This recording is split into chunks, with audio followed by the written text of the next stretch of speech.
circumference of a circle C1, where A is the point 0,8, B is the point 40. The line y equals to 2x also passes through the center of the circle C1. Part 1. Find the center and radius of the circle C1.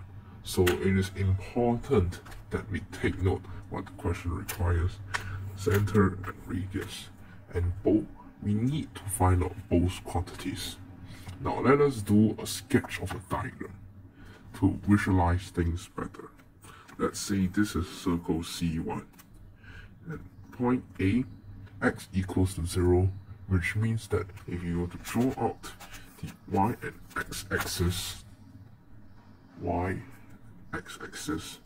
x equals to 0 would be any point on the y-axis. In this case, we will assume that A is somewhere here. This is a sketch. It doesn't have to be that accurate. It just helps you to visualize things out a bit. Now B is 40, y is equal to 0. So when y is equal to 0, it could any point on the x-axis, even the negative one.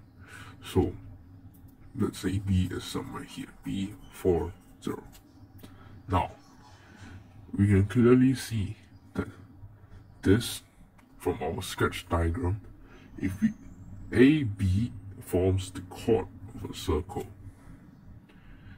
and because it's a sketch of a diagram and it's not that accurate, it may be AB may actually be the diameter of the circle, and there's a probability that it will be the diameter of the circle. There's a probability that it will be the chord of the circle. In this case, the question did not clearly state. So to play safe, let's assume that they join up to form a chord. Now, let's look at the second statement. The line y equals to x also passes through the center of circle C1. Let's say this is the center, C, and y equals to 2x. Y equals to 2x. It passes through the center of the circle C1. Alright, so now this, we know the coordinates of A and B, and we can easily find out its midpoint.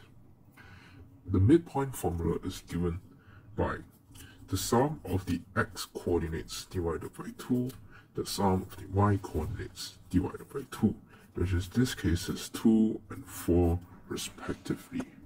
Now that we know the midpoint of this, we can find out the gradient of the line, of the chord. We can also find out the gradient of the chord. And the gradient is given by 8 y2 minus y1 over x2 minus x1. In this case, 8 over negative 4, negative 2. The chord has a gradient of negative 2. And because we know that in any circle, okay, this is a poor drawing, the chord will always be perpendicular to the radius of the circle. So in this case, from coordinate geometry, we learned that the gradient of the chord times the gradient of the radius or diameter is both the same. They are equals to negative 1 because they're perpendicular. So from this case, we can find out that the gradient of the chord times the gradient or the perpendicular bisector is equals to negative 1. So the gradient of radius is equals to negative 1 over negative 2, which is simply half. Alright, now that we know this, we can continue further. So we know the gradient of the radius. What else do we know? It is possible that we find out the center of the radius C1 from this stage. But how do we find this out? Well, we can let the equation, we know the gradient of the perpendicular bisector of the chord, which in this case will be the radius. We can now find out its equation. So how do we find out the equation? Well, we can simply use the formula learned, use the equation or formula learned from coordinate geometry. Y minus y1 equals to mx minus x multiplied by x minus x1. And in this case, this formula is applied because we have one known point and a known gradient.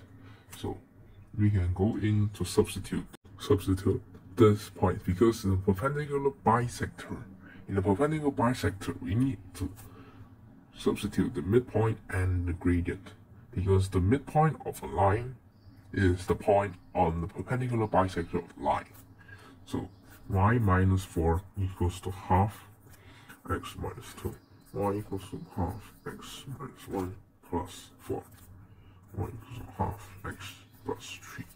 Now that we've gotten this equation, and because this equation is a perpendicular bisector that goes through the center, as well as y equals 2x, so and y equals to 2x. So we equate these two equations and we solve for the value of x. After solving for the value of x, it will be easier for you to substitute back in the equation 2, because it is very simple. You just need to multiply your x value by 2 to obtain your y value. Now that we know that, after knowing the center of the circle C1, we will then be able to determine the radius, because A and B are points on the circumference. So we can take any point, and we use the length formula from coordinate geometry, which is y2 minus y1 squared plus x2 minus x1 squared, or the reverse way around, y1 minus y2 squared plus x1 minus x2 squared, and to determine the radius of the circle.